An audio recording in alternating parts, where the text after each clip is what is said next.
y con nuestras invitadas de poder hablar un poquito de la comunidad LGBT y bueno, algunas dificultades, qué es lo que está sucediendo.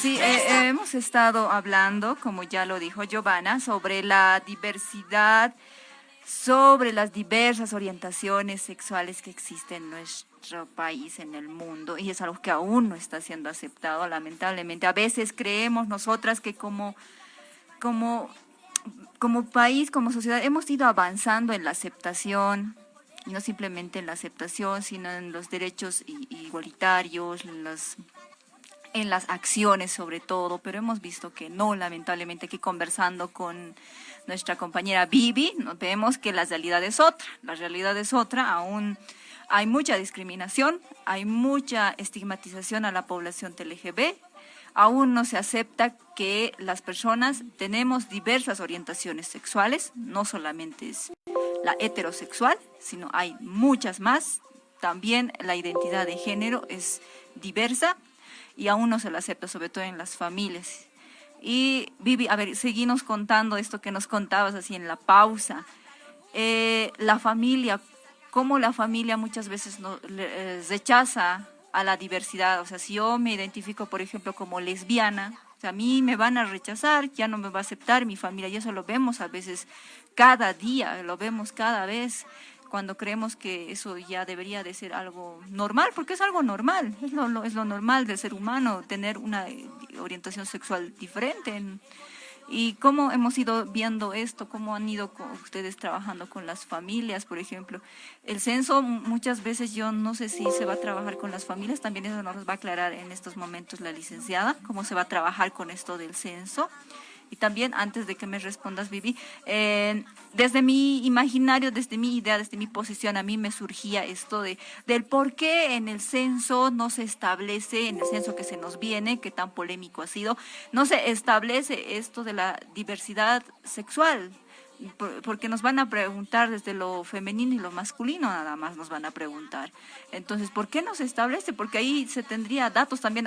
Posteriormente vamos a ver por qué es importante tener datos de la situación de la población LGB. Y esto de la familia, tú me decías, o sea, de la familia, coméntanos, o sea, cómo aún la familia no acepta a la diversidad sexual. Va por muchas cosas, por costumbres, por estigmas. La familia no acepta aún a una persona TLGB cuando lo quiere expresar. Cuando mami, papi, soy gay, o soy lesbiana, o soy una mujer transgénero.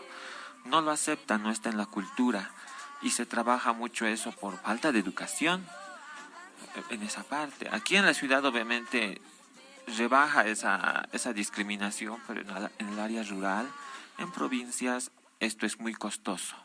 Y de ellos de provincia llegan aquí y llegan pues rechazados por familia, rechazados por la misma comunidad que los expulsa. Lamentablemente, no voy a decir en todos los casos, algunos sí se toman la mano al pecho y entienden que es su hijo, su hija, que no ha cambiado nada en él, más que solamente que llega a otra cosa, nada más, a algo íntimo, que no es nada influenciable, nada contagioso como tal vez otros piensan. No es así. Es muy lamentable de las familias, es como se dice en la población, es transicionar, es volver a comenzar de nuevo, porque no sabes si va a aceptarte la familia, si van a aceptarte los amigos, si te van a aceptar en el trabajo, en la sociedad. Y como mujer trans he sufrido el rechazo de mi familia, he sufrido el rechazo de mi trabajo, de los amigos y al mismo tiempo de la sociedad. Y cuando me llamé ya Vivi, tuve que volver a comenzar, volver a ser mi familia, volver a tener otros trabajos donde sí me acepten, volver a la sociedad, pero ya no como varón, sino como una mujer trans. Y la transición debe ser muy dura, sobre todo escuchando lo que nos dice Vivi, el hecho de que una familia rechace a una persona importante, tu hijo, tu hija, por el qué dirán de la sociedad es bastante grave, y evidentemente las áreas rurales son un espacio en donde es muy difícil involucrarse e introducir esta información, de decir, sigue siendo tu hija, pero con otros gustos, con otra forma de pensar, etcétera. Es muy complicado en las áreas rurales. Aquí en la ciudad todavía se esconde esto por el mismo. En la ciudad del Alto es de igual difícil poder introducir esto. Es decir, aceptas a tu amiga como es. Y a veces nos ponemos en ese lío, ¿no? Yo no sé si puedo aceptar una lesbiana, un trans, etcétera. Entonces estamos en eso, y es muy complicado, evidentemente, como lo dice Vivi, de poder hacer esto. Y ahora sí, Vivi, nos puedes responder al hecho de por qué no involucramos estos datos estadísticos justamente en el INE. ¿Valdría la pena que existiera este dato estadístico a nivel nacional, de poder decir cuántas personas son lesbianas, cuántas personas son trans?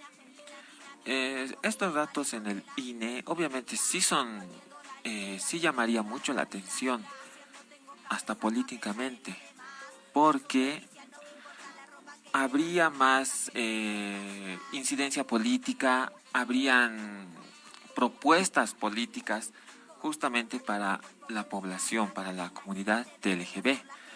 Tanto en otros países, por ejemplo, hay en el ámbito de educación, tienen becas los de la comunidad LGB en universidades, llegan a tener igual seguro de salud, específicamente para ellos. En otros países las personas transgénero llegan a tener inclusive las terapias hormonales y la reasignación de sexo gratis o con el 50%. Sí, existe apoyo del Estado, existe políticas desde el Estado. Y sí, nos comentabas las dificultades que existe en la aplicación misma, porque yo considero desde mi posición personal que así como te van a preguntar en el censo con qué cultura tú te identificas, o sea, uno podría también responder sin ningún problema con qué identidad de género te identificas o cuál es tu orientación sexual, no habría ningún problema, pero ahí de fondo hay algo estructural, hay una cultura machista, misógina, patriarcal, homofóbica, entonces es muy difícil. Es por eso que la Defensoría del Pueblo, conjuntamente con los colectivos, han tomado esta iniciativa. Y nos gustaría, licenciada Milka, que nos comente un poco de esta iniciativa. ¿Cuál ha sido el objetivo? ¿Cuál es así el fin principal de esta encuesta virtual que ya se está lanzando, que ya se está aplicando? Bueno, la encuesta virtual, para empezar, hay que justificarla, ¿no? Y es lo que decían hace un momento. ¿Cómo tenemos una información que sea confiable, que sea a nivel nacional, que nos permita conocer cuántas personas existen con diversa orientación sexual, con diversa expresión e identidad de género? ¿Por qué es importante esta información? Porque solamente teniendo esta información que sea confiable, el Estado, las instituciones pueden generar políticas destinadas a la protección de los derechos de estas personas, pero también a la atención de sus necesidades, ¿no es cierto? Conocemos bien que esta población sufre discriminación, sufre vulneración constante de sus derechos humanos, pero realmente no tenemos una base oficial que podamos decir de los 11 millones, ¿no es cierto?, que somos en Bolivia, tanto porcentaje es la población LGTBI, entonces justificar la inversión de recursos, la creación de políticas, etcétera, ¿no es cierto? Entonces es importante tener una información confiable. Por eso ha surgido esta iniciativa, no solamente desde la Defensoría del Pueblo, sino también en coordinación con el Instituto Nacional de Estadística, ¿no?, con el INE y también con el Ministerio de Justicia. Se ha hecho algunas consideraciones sobre si debería estar en el censo o no. Se ha visto que de repente no era conveniente por el tema de confidencialidad, lo que nos comentaba en la pausa Vivi, ¿no? No es tan fácil de que en una encuesta, que a veces es en un grupo familiar como va a ser el censo, una persona que todavía no quiere expresar que pertenece a la diversidad pueda expresar delante de sus familiares, por ejemplo, que es gay, que es lesbiana, que que quiere ser un hombre o una mujer transgénero, ¿no? Entonces, en cambio, esta encuesta que nos va a permitir no solamente tener estos datos estadísticos de cuánto es la población, sino también las necesidades, las vulneraciones que tiene esta población en el cotidiano. Es una encuesta que es a nivel nacional, que está respaldada por estas instituciones que les he mencionado, por lo tanto es confiable, pero además lo que tiene que saber la población es que es una encuesta confidencial, ¿no? Es decir, los datos de la cédula de identidad, el nombre y otros datos que son personales en ningún momento van a ser revelados en los resultados, ¿no? Eso es confidencial, se va a mantener en absoluta reserva y además es una encuesta segura también, ¿no? Por eso es que es virtual, para justamente mantener los niveles de seguridad de que esta información no se pueda acceder fácilmente por cualquier persona, de que no se pueda difundir los datos personales de las personas que accedan a la encuesta, ¿no? Entonces, eso es bien importante que sepa la población de que es confidencial, de que no se van a difundir sus datos, pero que es muy importante que participen, porque esto va a permitir conocer cuántas personas son, va a permitir conocer sus necesidades y en un plazo, a mediano plazo, va a permitir incluso que se establezca pues una agenda de los principales derechos, de las principales necesidades que tiene la población LGTBIQ más en Bolivia. Sí, bien, aprovecharemos, doctora. Explíquenos un poco cómo va a ser el procedimiento, las personas que nos están escuchando, cómo pueden acceder a esta encuesta. ¿Cuáles son las fechas? Todos esos pormenores. Bueno, la encuesta está vigente, va a estar abierta hasta el 31 de octubre. Es muy fácil acceder a la encuesta.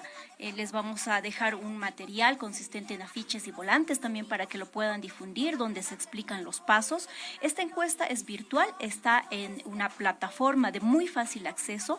Entrando al internet, se pone primera encuesta .defensoría.gov.bo para poder acceder a la plataforma. En la plataforma el primer paso que se va a seguir es que desde el celular o desde la computadora van a introducir su número de cédula de identidad y la fecha de nacimiento. ¿Esto para qué? ¿Para qué se pide la cédula? Muchas personas tienen susceptibilidad de dar su cédula, su fecha de nacimiento. Esto es para evitar duplicidad, ¿no? Para evitar duplicidad en las encuestas, ¿no? Y que sean los datos muy confiables y fidedignos. Sin embargo, estos datos de cédula, de fecha, de nombre, no se van a revelar en ningún momento, lo reitero una vez más. Y después ya van a proceder al llenado de la encuesta, que es muy fácil, muy intuitiva, es simplemente ir marcando de acuerdo al progreso de la encuesta, ciertas opciones que van a ir saliendo ahí, ¿no? Es bastante sencilla de llenar. Así es, como nosotros estamos en la era de la tecnología, entonces podemos seguir fácilmente los pasos que deben estar ahí en la encuesta, así que la población les hacemos un llamado para que se sume. Pero aquella población, bien sea que tal vez no va a poder acceder por alguna razón, estamos en la era de la tecnología, sí es verdad, pero hay a veces población que no tiene un celular o alguna población que tal vez está en el área rural o en algún lugar donde no se entre el internet. ¿Cómo va a ser esta población para acceder a esta encuesta? Bueno, a nivel nacional, la Defensoría del Pueblo en todas sus oficinas departamentales, en todas sus oficinas regionales, ha implementado un espacio donde se va a brindar a la persona que quiera acceder a la encuesta el equipo necesario y también el acceso a internet para que puedan llenar la encuesta. Estos espacios que hemos previsto en las oficinas defensoriales son espacios confidenciales donde pueden llenar la encuesta libremente, a solas, sin que nadie los interrumpa o los observe o los moleste, ¿no? Entonces, ahí pueden acudir las personas que de pronto no tuvieran acceso a internet o tuvieran algún problema con el celular o la computadora. Es así, de esa manera, a toda la gente que nos esté escuchando y que tal vez es del área rural, que llega mucho acá a la ciudad del Alto, puede ir a las oficinas de la Regional del Alto, que se encuentra ubicada en cercanías de la Cruz Papal, para poder acceder a esta información. Y si gusta, puede llenar también esta encuesta que les va a dar mucha importancia. Y sobre este tema justamente, doctora, ¿cuál es la información que nos va a permitir recolectar cuando ya tengamos los resultados de cuántas personas han ingresado a esta encuesta? Bueno, una de las informaciones importantes no es que vamos a tener datos sociodemográficos, es decir, cuántas personas de la población están en el territorio boliviano. Además, esta encuesta nos va a permitir obtener información de, por ejemplo, el tipo de violencia, el tipo de discriminación que sufren recurrentemente para poder afrontar de manera específica estos datos. Nos va a permitir tener una información de las necesidades que tiene la población, qué sé yo, por decir de que haya un procedimiento, me estoy inventando, ¿no? Un procedimiento mucho más expedito en el cambio de identidad, ¿no es cierto? Entonces, todas estas cosas nos va a permitir conocer la encuesta a través de el respaldo también de las instituciones estatales. Entonces, va a ser una información que va a ser confiable, además que va a ser segura, que va a ser confidencial, ¿no? Y esto nos va a permitir atender estas necesidades, encarar la lucha contra la violencia y discriminación a la población LGBTI de una mejor manera, de una manera adecuada, generar políticas públicas que favorezcan a los derechos de esta población y en realidad visibilizar, ¿no?, a la población, porque no es lo mismo decir de pronto de cada 10 personas una es LGTB que tener una información de cuántas exactamente son estas personas, ¿no? Evidentemente, esta es una de las cosas que tenemos que tomar en cuenta y yo creo que todos lo deberían de saber, el hecho de que tenemos que ver qué podemos hacer por esta población, ¿no? El hecho de que si vamos a implementar políticas, tienen que ser realmente políticas que beneficien a esta población y no que el Estado se invente sus propias políticas. Y lo más interesante también, licenciada, es que ustedes han contado con diversas comunidades, instituciones, organizaciones que son parte de la comunidad LGBTI para poder hacer esta encuesta, ¿no? Así es, este ha sido el diseño de la encuesta, ha sido un proceso participativo, no solamente de instancias estatales, sino y sobre todo también de organizaciones de la población LGTBI. Hemos contado con la participación de más de 40 organizaciones a nivel nacional que han ayudado a construir el formulario de la encuesta, ¿no? Y que han insertado, por supuesto, todas las inquietudes que ellos tenían al respecto. Sí, la participación es muy importante, la participación de la población. Muchas veces, si el Estado no está presente para reivindicar los derechos, para garantizar los derechos, la población actuamos en base a la organización, en base a la cooperación, y ese es el caso de Vivi y OTRAF, ¿no? OTRAF a partir de la organización de forma autónoma está activando, no necesita que una institución venga con su capa de Superman a defenderlos, ¿no? Somos a partir, incluso nosotras las promotoras, a partir de nosotras, de nuestro trabajo, hemos empezado a promocionar los derechos, a protegernos entre nosotras. En este caso, los colectivos TLG, ¿cómo han participado, Vivi? ¿Cómo han participado, cómo han contribuido en la elaboración de esta encuesta? Porque como lo dijo la licenciada Milka, no simplemente ha sido desde organizaciones del Estado, sino ha sido desde instituciones del Estado, sino ha sido también con colaboración de ustedes. Claro, cada pregunta ha sido pensada, revisada por la misma comunidad, ya que puede haber preguntas incómodas, preguntas ofensivas inclusive, porque hay preguntas en nuestras encuestas que sí son ofensivas, pero las hacen. Entonces, nos han llamado a cada organización vio, revisó cómo esto era de la encuesta, el tiempo que se va a realizar, qué implementos más hay que poner, cómo podemos garantizar la discreción de la encuesta, la seguridad y toda la participación de la población más que todo.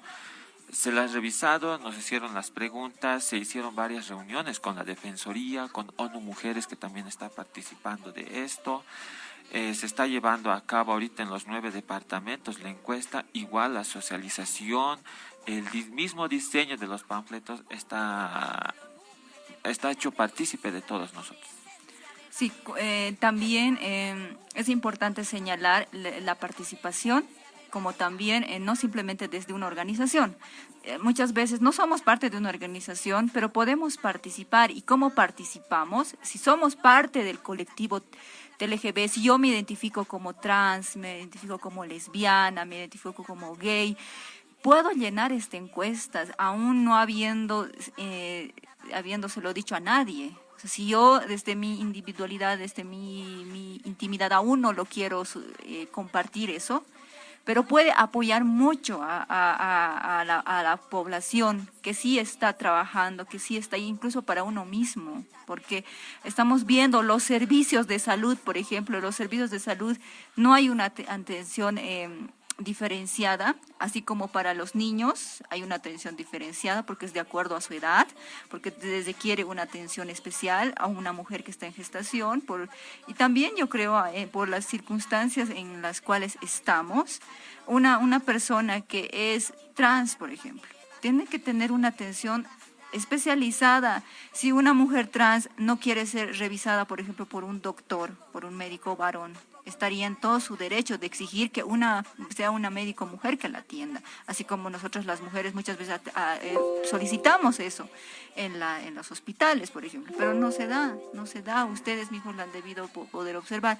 Por eso, Vivi, quisiera que tú llames a la población y les digas cuán importante es que se registren, porque los datos cuánto nos ayudan, cuánta información, porque yo alguna vez he escuchado a una persona, así no la quiero recordar, que decía: esta población son minoría, son unos cuantos, y por unos cuantos nos quieren venir a imponer una ley, por unos cuantos nos quieren venir a imponer sus programas de diversidades en las escuelas.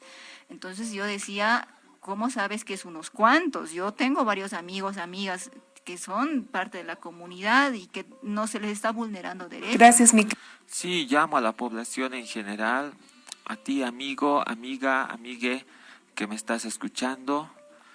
Haz esta encuesta por el bien de todos, no es para un beneficio de una sola persona o para una organización en específica, es para todos, es para que tengas tú mismo el derecho a la salud, para que no te traten mal en la justicia y para que puedas hacer todos los procedimientos normal y sin ajetreos en las otras instancias, derechos humanos, derechos reales, de cambios de título, de nombre, etcétera, etcétera. Yo sé que esto es algo íntimo y algo que tal vez no deberíamos decirlo, pero por incidencia política necesitamos de tu participación en esta encuesta para saber cuánto es nuestra participación en el área de salud, de qué manera nos vulneran nuestros derechos, y para que la gente no diga que somos una minoría, sino es una parte importante de la población. Así es, Vivi, muchísimas gracias. Esas son las palabras que yo creo que muchos esperaban escuchar en sus casas para poder animarse a poder participar de esta primera encuesta. Bueno, doctora Mirka, algunas palabras de despedida con relación justamente al tema, recalcar de alguna manera el sitio, el lugar donde se pueden apersonar, de qué fecha va a estar abierta esta encuesta virtual. Bueno, la encuesta virtual ya está abierta, va a estar hasta el 31 de octubre abierta en la plataforma. Como le decía, en cada oficina regional, en cada oficina departamental de la Defensoría del Pueblo tenemos un espacio donde las personas pueden ir a llenar la encuesta virtual. En el caso de la Coordinación Regional del Alto, estamos en la avenida Juan Pablo II, justamente frente a la Cruz Papal. Está nuestro letrerito en la acera, es muy fácil de ver. Está también puesto nuestro material de difusión sobre la encuesta virtual, entonces no se pueden perder. Igualmente pueden ingresar a la página de la Defensoría del Pueblo, donde van a encontrar toda la información que necesiten sobre la encuesta virtual. Bueno, muchísimas gracias, licenciada, por visitarnos. Muchísimas gracias, Vivi, también por tu presencia acá. Esperemos que no sea la única vez. Te vamos a seguir invitando para hablar de más temas. A la audiencia que nos escucha, les agradecemos cada vez por acompañarnos todos los viernes en su programa Cuenta Conmigo. Yo me despido. Mi nombre es Eva Choquellanos. A las promotoras nos pueden encontrar acá en Gregoria Paz, en la Félix CB. Hasta el próximo viernes conmigo. Así es, amigos, hoy hemos tocado un tema bastante importante y lo vamos a seguir recalcando y vamos a hacer énfasis justamente en esta encuesta virtual para que todas las personas, si no lo han escuchado hoy, lo puedan ver en sus redes sociales. Yo sé, la Defensoría también lo está publicando, promocionando en su página.